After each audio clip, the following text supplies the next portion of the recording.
2 নম্বরে এবার ইনশাআল্লাহ শেরপুর সদর 1 আসনের ভোটের মাঠে আমাকে হারাতে পারবে না। এখন আপনারা বলতে পারেন কেন হারাবে না? প্রিয়াঙ্কার এত আত্মবিশ্বাস কোথা থেকে আসলো, তাই তো? আমার সাথে আছে আল্লাহর রহমত, প্রাণপ্রিয় চাচারা আমার।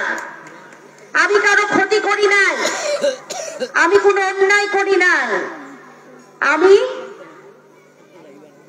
কারো টাকা মেরে খাইনি চাচারা আমার। আমি 18-তে নির্বাচন করেছি, মানুষের ভালোবাসা পেয়েছি। 26-এও ইনশাআল্লাহ নির্বাচন করব, মানুষের ভালোবাসা নিয়েই জাতীয় সংসদে যাব। আমার মনে বিন্দু মাত্র শেরপুরের কোন মানুষের প্রতি কোন রাগ ক্ষোভ নেই, না নিজের দলের কর্মীদের উপর আছে, না অন্য দলের মানুষের উপর আছে। কারণ আমি সর্বসাধারণের, আমি সকলের, সকল গ্রুপিং এর ঊর্ধ্বে। সুতরাং চাচারা আমার, শেরপুরের ইতিহাসে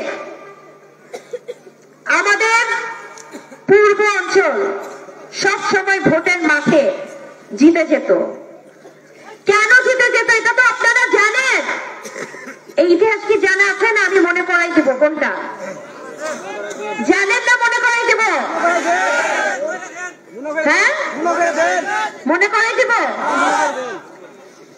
আপনারা দেখবেন আমাদের চরের কোন প্রার্থী হইলে সব সময় শেরপুরের ইতিহাসে চরের আরেকটা প্রার্থী ঝামেলা করতো, ডিস্টার্ব করতো, ঠিক তো?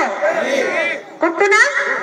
কিন্তু যারা ঝামেলা বা ডিস্টার্ব করতো তারা রাজনৈতিক ইতিহাসে কখনো মাথা উঁচু করে দাঁড়াতে পেরেছিল? আমি তো চরের সন্তান, আপনারাও চরের না? চরের খোঁজ খবর তো রাখেন। কখনো কেউ সম্মানের সাথে বেঁচেছিল? পারে নাই। কেন জানেন? কারণ আপনি যখন একটা দল করবেন, সেই দলটাকে আপনার ইমানের শহীদ করা উচিত, সেই দলটাকে আপনার ভালোবেসে করা উচিত, যেমনটা আমাদের দেশনেত্রী বেগম খালেদা জিয়া করেছিলেন। তিনি চাইলে লন্ডনে যে বসে থাকতে পারতেন না, কিন্তু তিনি এতগুলা নেতা কর্মী রেখে তিনি কিন্তু যান নাই, তিনি জেলে গেছেন। কারণ তিনি জানতেন তিনি যদি লন্ডনে যাইতেন তাহলে এই নেতা কর্মী গুলা সব কি হইতো, অন্য দলে চলে যাইতো বা দল ছেড়ে নিরপেক্ষ থাকতো অথবা পলাইতো। তিনি তার দলকে ভালোবেসে, দেশকে ভালোবেসে তিনি দিনের পর দিন জেল খেটেছেন। কিন্তু আমাদের ছেড়ে গিয়েছেন। আমরা নিজেদেরকে ত্যাগী বলি চাচারা, আমরা কি ত্যাগ করেছি? দেশনেত্রী বেগম খালেদা জিয়ার বাড়ি তাকে এক কাপড়ে বের করে দেওয়া হয়েছে। তার যে সংসার জীবনের শুরুর যে সংসারের বাড়িটা, যেখানে তার সন্তানরা হয়েছে, যেখানে তার সন্তানরা বড় হয়েছে, সেই বাড়িতে তাকে থাকতে দেওয়া হয় নাই চাচারা। তার স্মৃতি বিজড়িত একটা ফার্নিচার, একটা শাড়ি, একটা কাপড়, কোনো কিছু তাকে নিতে দেওয়া হয় নাই চাচারা। আপনি পারতেন চাচা? আপনি পারতেন? আপনাকে যদি আজ আপনার বাড়ি থেকে কেউ বের করে দেয়, আপনার সমস্ত জিনিস বাদ দিয়ে এক কাপড়ে, আপনি মেনে নিতে পারতেন? সেই দিন আমরা দেশনেত্রী বেগম খালেদা জিয়ার চোখের পানি দেখি নাই, তাকে কাঁদতে দেখি নাই। কষ্ট লাগে না চাচারা? আপনাদের লাগে? একটা মহিলা অল্প বয়সে স্বামী হারিয়েছেন, অল্প বয়সে অল্প বয়সে তিনি তার সন্তান, ছেলে সন্তান হারিয়েছেন। অল্প বয়সে তার সন্তানকে তিনি দেশ ছাড়তে হয়েছে। তার নিজের ছেলে, ছেলের বউ, নাতি নাতনি কাউকে নিয়ে তিনি থাকতে পারেন নাই। অথচ তিনি ছিলেন কাদের নিয়ে? আমাদেরকে নিয়ে, আমার আপনার সাধারণ মানুষকে নিয়ে। কষ্ট লাগে না চাচারা? দুঃখ লাগে না? আজ যারা বলে ত্যাগী কর্মী, ত্যাগী নেতা, বেগম খালেদা জিয়ার ত্যাগের সাথে আমাদের তুলনা আছে? আমার বাবাও জেলে ছিল, 3.5 বছর জেলে খেটেছে। তারপরেও তো আমি আমার বাবাকে জেলখানায় গিয়ে দেখতে পারতাম। বেগম খালেদা জিয়া যখন যখন জেলে ছিল, আমাদের দলের ভারপ্রাপ্ত চেয়ারম্যান দেশের এমন একটা পরিস্থিতি করে রেখেছিল যে নেত্রীকে দেখতে আসতেও পারে নাই।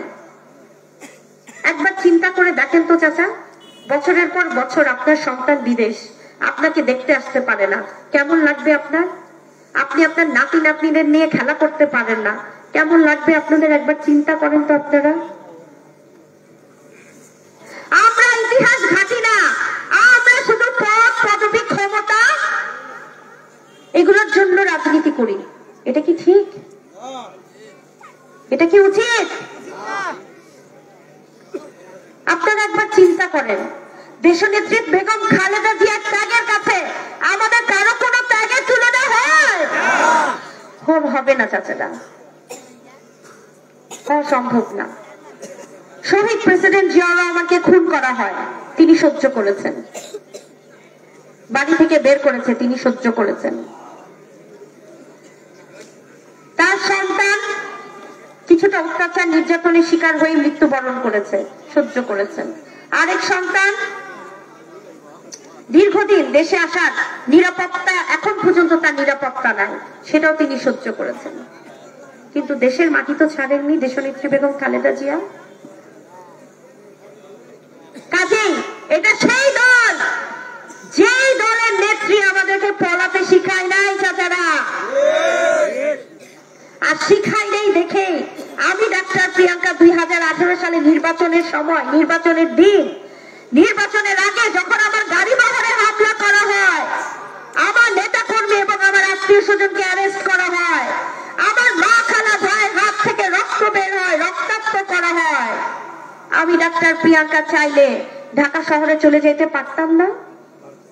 আমাকে কি হুমকি দেওয়া হয় নাই?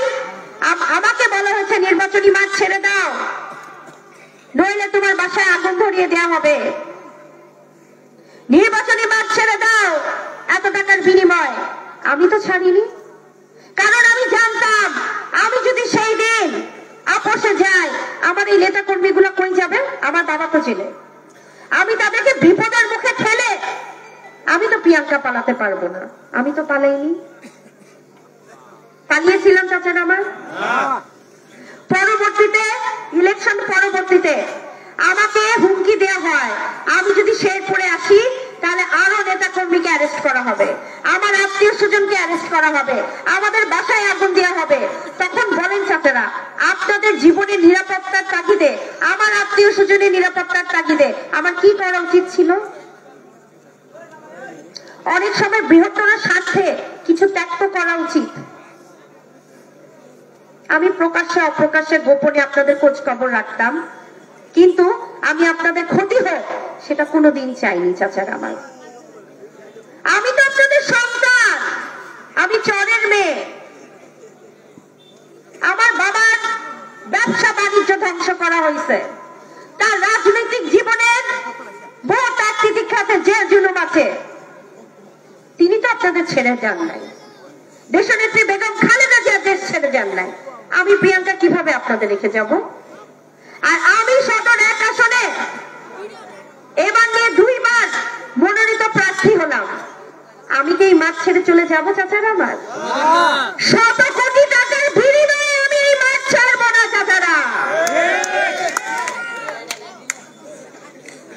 এই মাঠ আমি জিতে আসব, এই মাটি এবং মাঠের মানুষ আমার সাথে আছে। সেই আত্মবিশ্বাস নিয়ে এবং আল্লাহর রহমত নিয়ে আমি প্রিয়াঙ্কা 18 সালে ব্যর্থতার সুর নিয়ে ঢাকা শহরে যাই নাই চাচারা আমার।